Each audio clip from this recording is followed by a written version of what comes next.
ప్రభుతో చెప్పాడు గనుక, దాని ప్రకారంగానే మరి మన సిలువేసిన ప్రభువే ప్రభుగాను, క్రీస్తుగాను నియమించాను. దేవుడే నియమించాడు. ఇది ఇశ్రాయేలీయులు అనేక మంది రూఢిగా తెలుసుకొనవలెనని చెప్పాను. రూఢిగా. ఇది విన్న తర్వాత ఏం జరిగింది? అంటే అప్పటి వరకు క్రీస్తుని ఏమనుకున్నారంటే ఏదో ఒక రక్షకుడుగా. ఎందుకంటే ఇశ్రాయేలీయుల సమాజంలో రక్షకులు చాలా మందున్నారు. మీరు ఇది అంటే మనకి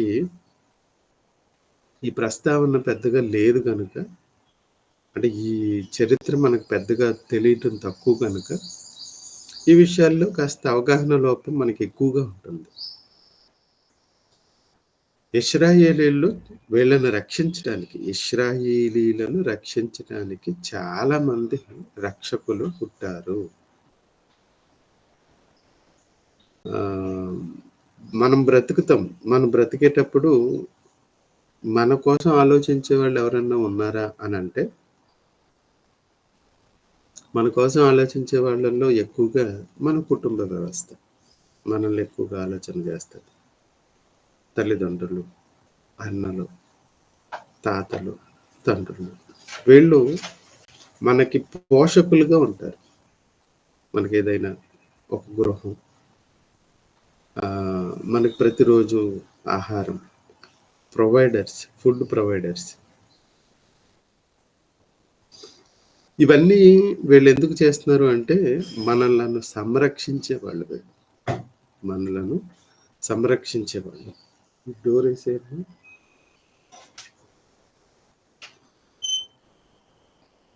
మనలను సంరక్షించేవాళ్ళు. ఈ సంరక్షకులు మనతో ఉన్నారు గనుక మన సంరక్షణ వాళ్ళు చూసుకుంటున్నారు. అలాగే మన పోషకులు పోషించేవాళ్ళు, మనలను పోషించేవాళ్ళు, మనలను రక్షించేవాళ్ళు సైన్యం. ఈవేళ రోజున ఇతర దేశస్తులు మన మీదకి వచ్చి దాడి చేసి మన వస్తువులన్నీ పట్టుకెళ్ళిపోయారు అనుకోండి, మనకు ప్రొటెక్షన్ ఏముంది? మనలను సంరక్షించేవాళ్ళు, మనలను పోషించేవాళ్ళు, మనలను రక్షించేవాళ్ళు. ఇశ్రాయేలీల సమాజంలో చాలా మంది ఇశ్రాయేలీలను రక్షించిన వాళ్ళు చాలా మంది ఉన్నారు. ఆ రోజు మోషే కానివ్వండి, దావీదు కానివ్వండి, న్యాయాధిపతులు, రాజులు, వీళ్ళు ఆయా సమాజంలో ఆయా ప్రజలు ఆయా పాత్రను ఆ ఇశ్రాయేలీల సమాజాన్ని అంతటిని కూడా రక్షించేవారు. ఈయన కూడా అలాంటి వాడే, ఈయన కూడా అలాంటి వాడే అని ఒక ముద్ర వేసుకున్నారు అంతే. అంతకు మించి ఇంకేం లేదు. కానీ ఈయనే క్రీస్తు అని ఆ రోజున ఈయన మీద ఏదైతే ఆ రుజువులతో కూడిన వాస్తవాలు బయలుపరచబడ్డాయో వాటిని అక్కడున్న వాళ్ళు యాక్సెప్ట్ చేశారా, రిజెక్ట్ చేశారా అనే విషయాలు మనం ఒక్కసారి చూడగలిగితే, క్రీస్తు వారి విషయంలో ఏదైతే వచ్చిన వివాదాస్పదమైన గుర్తు అని మనం తెలుసుకుంటున్నామో అది మనకు తెలియటానికి అవకాశం ఉంటుంది. ఇప్పుడు చూడండి, అపోస్తల కార్యాలు 2వ అధ్యాయము, అపోస్తల కార్యాలు 2వ అధ్యాయము 37వ వచనం. వారు ఈ మాట విని హృదయములో నొచ్చుకొని, వారు ఈ మాట విని హృదయంలో నొచ్చుకొని మేమేమి చేతుమని పేతురును కడమ అపోస్తలును అడగ్గా, పేతురు, మీరు మారు మనసు పొంది పాపక్షమాపణ నిమిత్తం ప్రతివాడు క్రీస్తు నామమున బాప్తిస్మం పొందండి, అప్పుడు పరిశుద్ధాత్మను వరము పొందుదురు. ఈ వాగ్దానం మీకును మీ పిల్లలకు మీ దూరస్తులకు అనగా మన ఆహ్, అనగా మన దేవుడు తన యొద్దకు పిలిచిన వారందరికిని చెందునని వారితో చెప్పెను. విన్నవాళ్ళు మారిపోయారు. విన్న వాళ్ళందరూ మారిపోయారు. ఈ న్యూస్ విని అభ్యంతరపడిన వాళ్ళు కూడా చాలా మందున్నారు. అభ్యంతరపడినవారు. అక్కడున్న సమాజంలో ఉన్న అనేకులు దేవుని యందు విశ్వాసముంచటానికి చాలా చక్కగా ముందుకొచ్చేసారు. చాలా చక్కగా వచ్చేసారు. ఇది చూసి తట్టుకోలేని వాళ్ళు, ఇది చూసి తట్టుకోలేని వాళ్ళు. అంటే ఈ మాటలు విన్న తర్వాత క్రీస్తులోనికి మారిపోయిన వారు కొందరైతే, మారని వాళ్ళు కూడా ఉన్నారు. మారని వాళ్ళు కూడా. ఈ మారని వాళ్ళు ఎవరైతే ఉన్నారో క్రీస్తు రాగానే ఆ సమాజంలో ఉన్నవాళ్ళు 2గా విడిపోయారు. ఒకళ్ళు పడటానికి, ఒకళ్ళు లేవటానికి. ఒకళ్ళు పడుటకును, ఒకళ్ళు లేచుటకును. ఇక ఆ తర్వాత మీరు చూడగలిగితే కాస్త ముందుకెళ్ళిన తర్వాత ఈ మాటలు క ఈ అపోస్తలులు వీళ్ళు బోధ చేస్తూ ఉంటే దానిలో చూడండి 4 అధ్యాయంలో వచ్చేటప్పటికి వారు ప్రజలతో మాట్లాడుచుండగా, అపోస్తలులు ప్రజలతో మాట్లాడుచుండగా, యాజకులు, దేవాలయపు అధిపతులు, సద్దూకైలు వారు ప్రజలకు బోధించుటయు, యేసును బట్టి మృతులలో నుండి పునరుద్ధానం కలిగినని ప్రకటించుట చూచి కలవరపడి వారి మీదకొచ్చి వారిని బలాత్కారముగా పట్టుకొని సాయంకాలమైనందున మరునాటి వరకు వారిని కావల్లో ఉంచి వాక్యము వినిన వారితో అనేకులు నమ్మిరి. అందరూ కాదు, అనేకులు నమ్మిరి. వారిలో పురుషుల సంఖ్య ఇంచుమించు 5,000 అయింది. ఇదే వాక్యం చెబితే 5,000 మంది మారిన వాళ్ళు, కొద్ది మందిగా ఉన్న ఈ అధికారులు ఎవరైతే ఉన్నారో, యాజకులు, అధిపతులు, సద్దూకైలు, వీళ్ళు మాత్రం దీనికి వ్యతిరేకమైన ప్రక్రియ. మారకూడదు, నమ్మకూడదు, విశ్వసించకూడదు. ఈ ప్రక్రియ ఏంటండి? తండ్రులుగా ఉన్న వాళ్ళు మారట్లేదు. అధిపతులుగా ఉన్నవాళ్ళు మారట్లేదు. సంరక్షకులుగా ఉన్నవాళ్ళు మారట్లేదు. దానికి వ్యతిరేకంగా పనిచేస్తున్నారు. మారు మనసు పొందాలి, దేవుని కొరకు నిలబడాలి అనుకునే వాళ్ళు నమ్ముతున్నారు. ఈ భావన అర్థం కాలేదు జనానికి. తల్లిదండ్రుల మధ్యన గొడవ పెట్టడానికి వచ్చాడు అనుకుంటున్నారు. ఇప్పటి వరకు మనం సర్వసాధారణంగా మన బోధకులను మనం ఏమంటాము? అయ్యగారు, తండ్రి గారు అని మనం సంబోధిస్తాం. అలాంటి ఆయనతో నీకు విభేదం కలిగింది ఈవేళ. ఎవరిని బట్టి? క్రీస్తుని బట్టి. కనుక ఇక్కడ ఈయన వివాదాస్పద గుర్తుగా మారిపోయాడు. ఇక్కడ నుండి మీరు ప్రారంభమైన ఈ వివాదం ఇక జనరేషన్స్ టు జనరేషన్స్, తర్వాత ప్రాంతం నుంచి ప్రాంతం రకరకాలుగా ఈవేళ మనం కూడా అనుభవిస్తున్నాం. క్రీస్తు సువార్తను ప్రకటిస్తే నమ్మేవాళ్ళు కొందరైతే అదే రేషియోలో నమ్మని వారు కూడా ఉంటారు. వీళ్ళు ఈ గ్రామంలో ఉన్న వాళ్ళు ఎవ్వరూ నమ్మరు అని మీరు అనుకోకండి. ఒకవేళ నిజంగా నమ్మని వాళ్ళే ఉంటే మీరు సువార్తను ప్రకటించిన తర్వాత మీ సువార్త ప్రకటన వ్యర్థం కాదు. దానిని బట్టే తీర్పు తీర్చబడుతుంది. కనుక ప్రియులారా, క్రీస్తు వారు రక్షకుడు. రక్షించబడే వాళ్లకు, క్రీస్తు వారు శిక్షకుడు. ఆయనను అంగీకరించిన వారికి. అంగీకరించటం అంటే ఏంటి అని మీరు అనుకుంటే, ఆయన చెప్పింది దాన్ని యాక్సెప్ట్ చేయటం. ఏం చెప్పాడు? మంచా? చెడా? మంచి చెప్పినప్పుడు యాక్సెప్ట్ చేయటానికి ఏముంది? మంచి చెప్పినప్పుడు యాక్సెప్ట్ చేయటానికి ఏముంది? మంచనేది సమాజానికి తెలీదు. మంచనేది సమాజానికి తెలీదు. తెలియనప్పుడు తెలుసుకోవటం ఎంత అవసరమో చూడండి. సమాజానికి మంచి విధానాలు తెలియవు.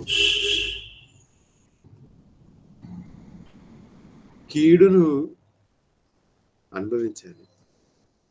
మేలు చేసి కీడు అనుభవించాలి. మేలు చేసి కీడు. మంచిదే చేశారు. కానీ వాడు నింద మీ మీద తిడుతున్నాడు. అవసరమైతే కొడుతున్నాడు. నువ్వు భరించయ్యా, తెలుసుకుంటాడు వాడే అంటాడు. ఇది చెడా? ఆలోచన చేయండి. ఇదేనా తప్పుడు విధానమా?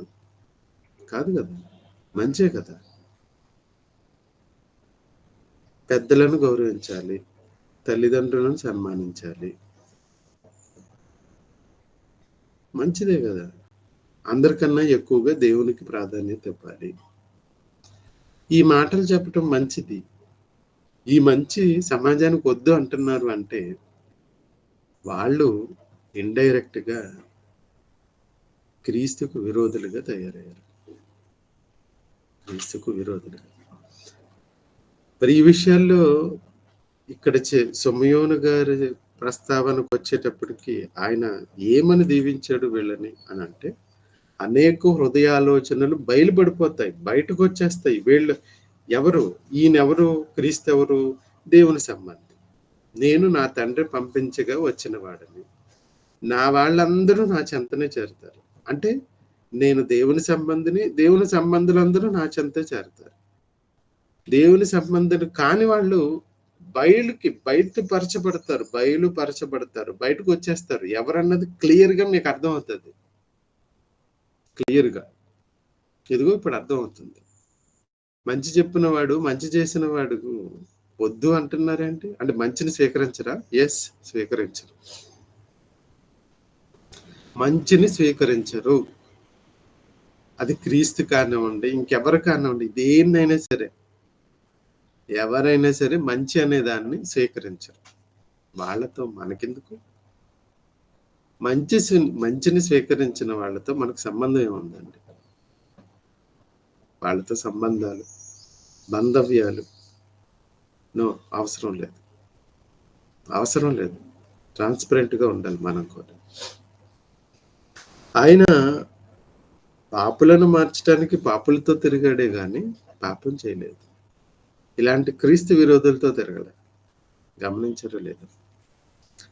మంచిని స్వీకరించే వారితోనే తిరిగాడే తప్ప తప్పు పాపులైనా కూడా వాళ్ళు మారగలుగుతారు, వాళ్ళు మారతారు, దేవుని కోసం నిలబడతారు. మీరు తెలిసిన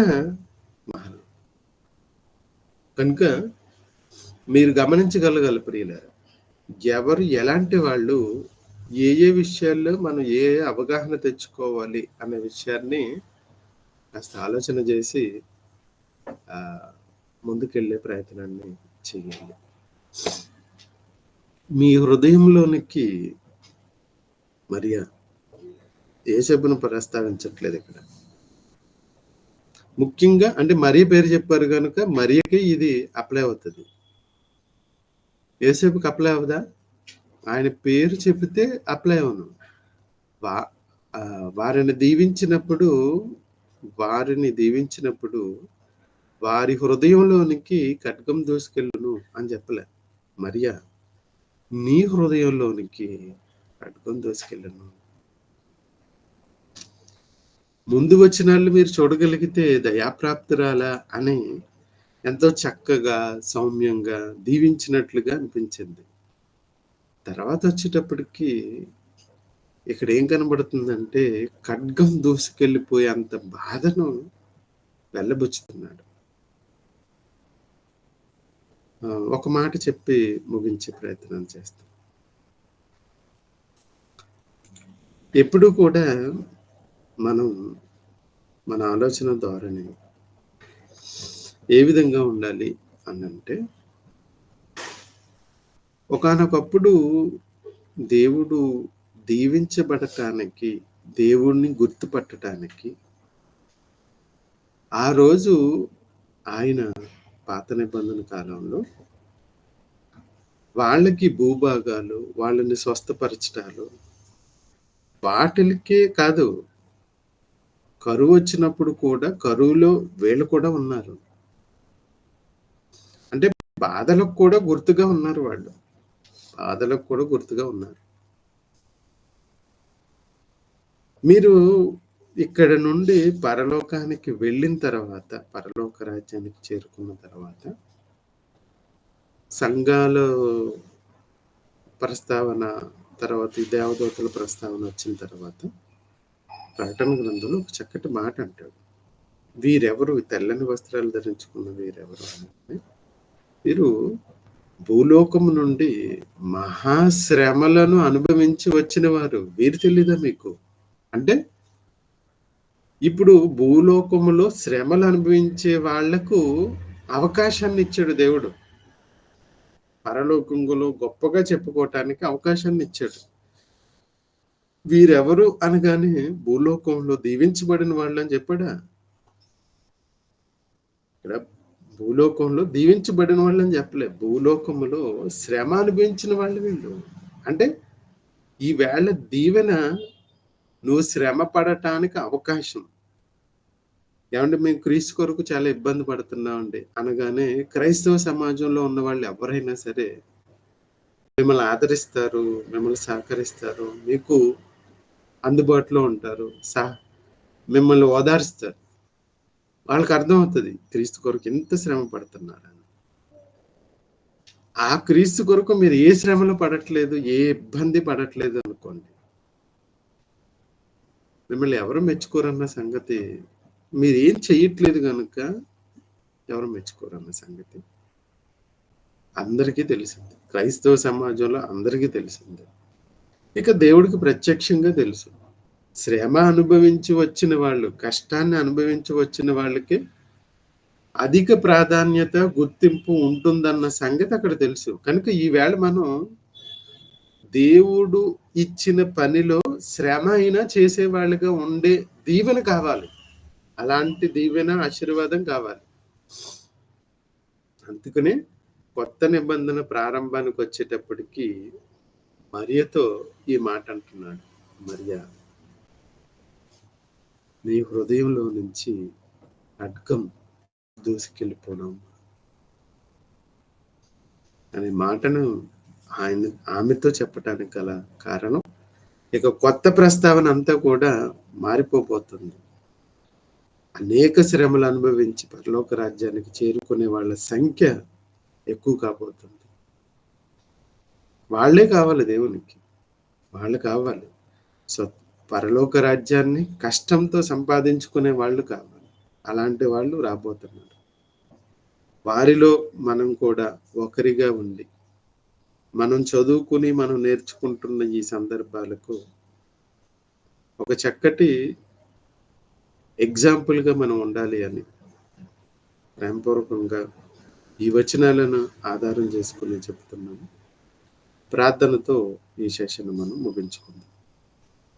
మమ్మల్ని మిక్కిలిగా ప్రేమించిన మా ప్రియ పరలోకపు తండ్రి, ఈ ఉదయకాలపు వేళల్లో ప్రియులతో చేరి మీ మాటల్లో ఉన్న మాధుర్యాన్ని, శ్రమల వెనకాల మాకున్న గొప్ప భాగ్యాన్ని మీరు మాకు తెలియజేసిన విధానాన్ని బట్టి వందనాలు చెల్లించుకుంటున్నాం. దీని ప్రకారంగా మా ప్రియులు, మీ పిల్లలు వివాదాస్పద గుర్తుగా వచ్చిన క్రీస్తు వారిని బట్టి పడుటకును లేచుటకును గుర్తుగా పెట్టారని మేము గ్రహించి, మేము దేంట్లో ఉన్నామో చెక్ చేసుకునే భాగ్యాన్ని మాకు మా ప్రియులకు అందించమని, మీరే మాతో ఉండి మమ్మల్ని ముందుకు నడిపించమని క్రీస్తు వారి పేరటి ప్రార్థన అడుగుచున్నాం తండ్రి. ఆమేన్. అందరికీ వందనాలు. సెలవు.